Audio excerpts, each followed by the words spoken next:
Bon matin, frères et sœurs. Ce matin, je vous propose deux passages dans l'Évangile de Jean au chapitre 11 qui va venir mettre à la lumière la réaction de deux personnes, soit Thomas et Marthe, devant une situation, des situations difficiles, pénibles, et la réaction que Jésus a, l'enseignement qu'il veut apporter, et combien, malgré le fait que Jésus parle ou explique ce qui va se passer, la façon de voir de Thomas et de Marthe demeure la même.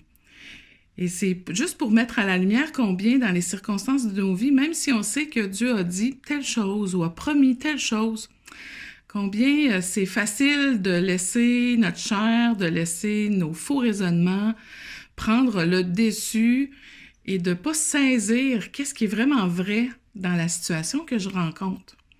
Alors, je vous invite au chapitre 11, on va prendre à partir du verset 6. Lorsqu'il eut appris que Lazare était malade, il resta 2 jours encore dans le lieu où il était. Et il dit ensuite aux disciples, « Retournons en Judée. » Les disciples lui dirent, « Rabbi, les Juifs tout récemment cherchaient à te lapider et tu retournes en Judée. » Jésus répondit, « N'y a-t-il pas 12 heures au jour? Si quelqu'un marche pendant le jour, il ne bronche point, parce qu'il voit la lumière de ce monde. Mais si quelqu'un marche pendant la nuit, il bronche parce que la lumière n'est pas en lui. » Après ces paroles, il leur dit, « Lazare, notre ami, dort, mais je vais le réveiller. » Les disciples lui dirent, « Seigneur, s'il dort, il sera guéri. » Jésus avait parlé de sa mort, mais ils crurent qu'il parlait de l'assoupissement du sommeil.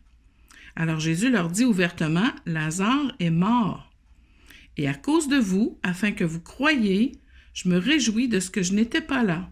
Mais allons vers lui. » Sur quoi Thomas, appelé Didyme, dit aux autres disciples, « Allons aussi afin de mourir avec lui. » On voit dès le départ que les disciples ne comprennent pas que Jésus veuille retourner en Judée alors qu'ils viennent de quitter la Judée parce que justement les Juifs voulaient le lapider.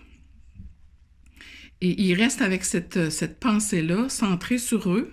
Ça peut ressembler tellement à nous, centrée à ce qui risque de nous arriver, alors que Jésus est en train de leur expliquer qu'il s'en va faire une œuvre pour venir fortifier leur foi, leur révéler encore plus qu'il est vraiment le Fils de Dieu. Et il leur explique vraiment, Lazare est mort, parce qu'on voit même qu'à un moment donné, ils ont comme cru que c'était juste le sommeil. Non, il est vraiment mort et je vais aller le réveiller. Mais on voit que Thomas demeure avec l'idée que ça y est, on s'en va en Judée, puis on va tous mourir. Alors, il n'entend pas vraiment ce que Jésus est en train de lui enseigner. Et qu'est-ce qui va se passer? Si on va un petit peu plus loin pour Marthe, au verset 20, « Lorsque Marthe apprit que Jésus arrivait, elle alla au-devant de lui, tandis que Marie se tenait assise à la maison. Marthe dit à Jésus, « Seigneur, si tu avais été ici, mon frère ne serait pas mort. Mais maintenant même, je sais que tout ce que tu demanderas à Dieu, Dieu te l'accordera. » Jésus lui dit, « Ton frère ressuscitera. » « Je sais, lui répondit Marthe, qu'il ressuscitera à la résurrection au dernier jour. » Jésus lui dit, « Je suis la résurrection et la vie. Celui qui croit en moi vivra, même s'il meurt. Et quiconque vit et croit en moi ne mourra jamais.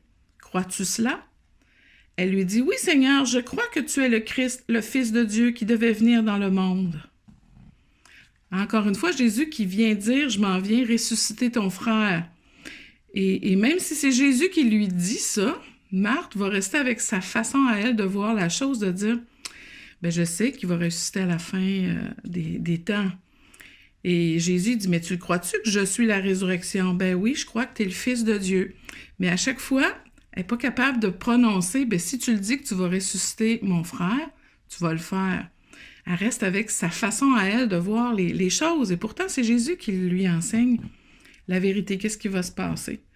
Et si on va plus loin, au verset 39, Jésus dit, « Ôtez la pierre. » Marthe, la sœur du mort, lui dit, « Seigneur, il sent déjà, car il y a 4 jours qu'il est là. » Jésus lui dit, « Ne t'ai-je pas dit que si tu crois, tu verras la gloire de Dieu? » Ils ôtèrent donc la pierre. Et Jésus, levant les yeux en haut, et dit, « Pierre, Père, je te rends grâce de ce que tu m'as exaucé.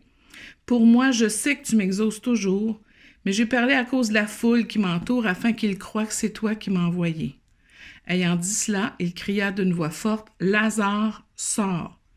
Et le mort sortit, les pieds et les mains liés de bandes et le visage enveloppé d'un linge. Jésus leur dit, « Déliez-le et laissez-le aller. » On voit encore comment Marthe doute. Ben voyons, tu peux pas y demander, ça fait quatre jours, tu peux pas demander d'enlever la pierre. Et ce sur quoi je veux nous laisser, c'est l'encouragement que malgré nos doutes, malgré le fait qu'on ne comprend pas la parole de Dieu bien des fois, malgré le fait qu'on ne saisit pas la profondeur, la véracité des promesses de Dieu, quand nos doutes prennent le dessus puis que c'est nos faux raisonnements qui veulent prendre la place, il demeure que ce que Jésus a décidé de faire, il va le faire. Il veut glorifier, il veut se glorifier, il veut révéler la vérité, il veut accomplir ses promesses. Alors, je veux nous encourager ce matin que malgré les doutes de notre cœur, malgré nos faux raisonnements, ça n'empêche pas le Seigneur de venir agir et d'accomplir la volonté qu'il a. Alors, merci Seigneur de ne pas écouter nos doutes, mais de venir continue de te révéler dans nos vies malgré nos doutes, continue de manifester ta grandeur, ta gloire. Viens fortifier notre foi à travers les circonstances qu'on peut vivre et viens nous faire réaliser la vérité. Fais-nous la saisir et la chérir dans notre cœur. Alors, voici ce à quoi je nous encourage. Bonne journée!